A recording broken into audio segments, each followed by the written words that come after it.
Senator from Nevada, Senator Heller. Chairman, thank you. Thanks for holding this hearing.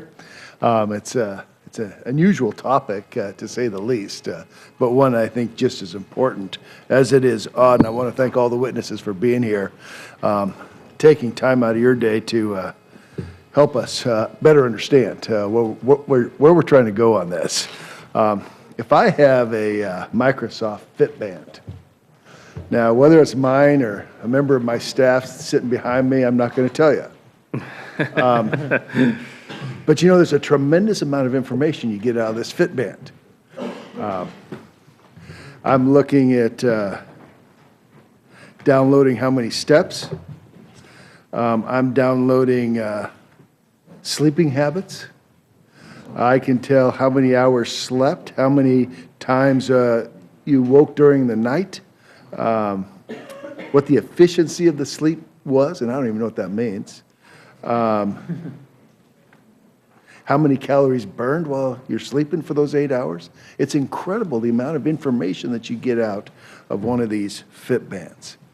But just as this information is available to me, I guess the question we're trying to ask here on this committee is, who else has this information? Where does all this information go? There's another app on calories.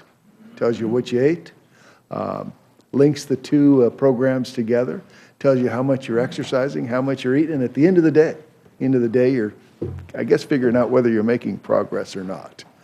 And I guess we're trying to decide whether you know that, or does the rest of the world have access to that kind of information? Isn't that in essence what we're dealing with? Isn't this what we're trying to figure out, that the amount of information that's out there? I read a number, see if I can find it, the amount of information that is available to us. Here it is. That we're producing multiple gigabytes each year, a number that I don't quite understand. I do know it's 21 zeros behind a 1, or a trillion a million times. That's the kind of information that's out there. And I may not be the only one that's wearing a Fitband. There's probably multiple people here in this room that are also wearing these Fitbands. I guess the question is there a way, and Mr. Thayer, maybe I can ask you first, can we identify ways in which this data can be protected without doing harm? Yes, Senator, I think we can. I think obviously consumers are going to be concerned about certain types of personal information, specifically sensitive health information, being shared too broadly. And that's going to necessitate different types of approaches and policies for that sort of information. But a lot of the information that's being collected by these devices, and the information, the data that we're shedding, sort of what's called our data exhaust, is going to be more easily shared, and probably a lot of consumers want it to be more easily shared. The complaints that a lot of app developers get is that it's not easy enough to share some of this data with some friends and other people, or maybe your doctor, because of existing policies or laws. Isn't that where we're going? This information is going to be linked to your personal physician? I think so, but of course we have to deal with things like HIPAA and other types of laws that make that potentially difficult. And I think there are going to remain some policies in place to deal with very sensitive forms of information like health, financial information, and so on.